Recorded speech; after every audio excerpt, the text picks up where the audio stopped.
Assalamualaikum warahmatullahi wabarakatuh. Selamat pagi anak-anakku, siswa-siswi SDN Gunung 01, khususnya kelas 6E. Kita lanjutkan pelajaran matematika kita hari ini. Hari ini Pak Guru akan membahas tentang teori Pythagoras. Teori Pythagoras kita gunakan untuk mencari berapa panjang sisi miring dari sebuah segitiga siku-siku, sisi miringnya. Sisi miring itu adalah garis yang di depan tanda siku-siku dari sebuah segitiga, siku-siku. Itu namanya sisi miring.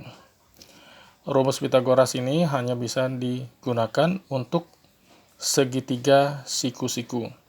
Tidak bisa digunakan untuk mencari sisi miring segitiga sama kaki, atau segitiga sama sisi, apalagi untuk segitiga tidak beraturan, khusus untuk segitiga siku-siku.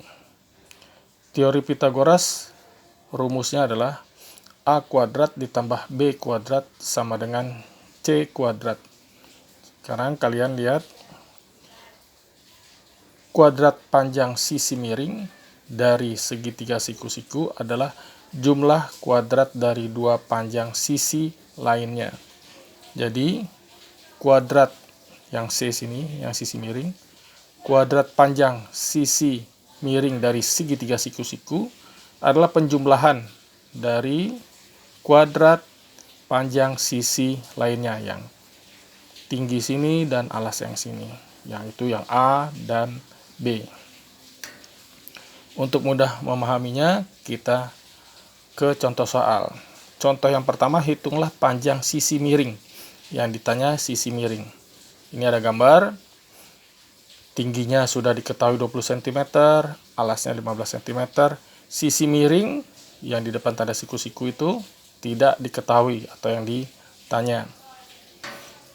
Ini mudah, tinggal kita masukkan ke rumusnya. A kuadrat ditambah B kuadrat sama dengan C kuadrat.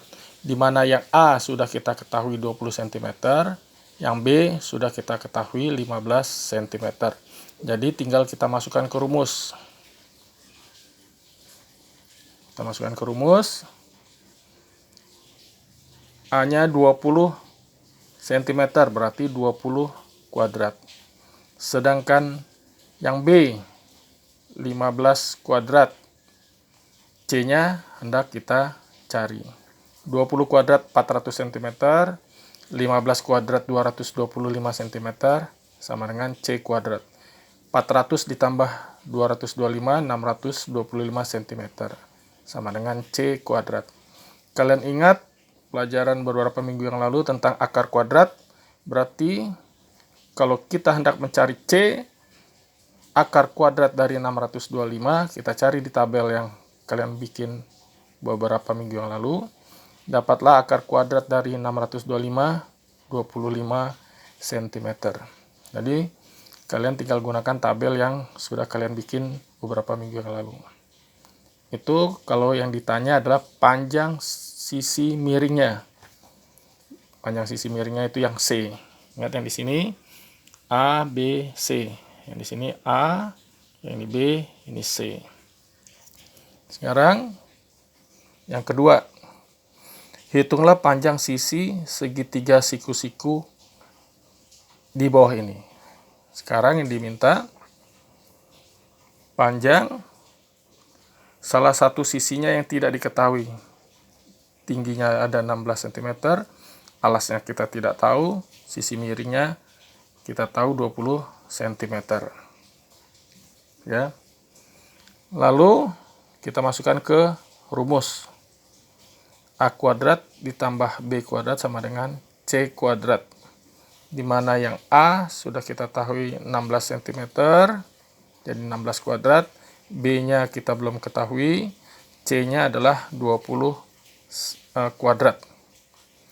16 kuadrat hasilnya 256 cm, B kita belum tahu. Yang C 20 kuadrat adalah 400 cm. Sehingga untuk mencari B-nya, kita harus memindahkan ruas huruf digabung dengan huruf, angka dengan angka. 256 kita gabung dengan 400. 256 posisinya di kiri sama dengan, kita hendak pindah ke sebelah kanan sama dengan. Awalnya tandanya plus, karena dia pindah ruas berubah jadi min. Begitu juga sebaliknya, kalau di sebelah kiri dia tandanya min, berubah jadi plus. Karena sekarang posisinya plus, kita pindah ruas ke kanan jadi min. B kuadrat sama dengan 400 cm dikurang 256 cm yang ini.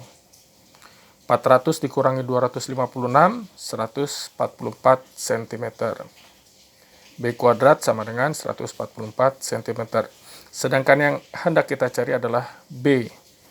Kita lihat lagi tabel kita. Akar kuadrat dari 144 adalah 12 cm. Nah, itu pelajaran kita hari ini tentang teori Pitagoras. Kalau masih ada yang kalian kurang jelas, kalian ulangi lagi videonya sampai kalian paham, baru nanti kita berlatih mengenai teori Pitagoras. Terima kasih. Wassalamualaikum warahmatullahi wabarakatuh.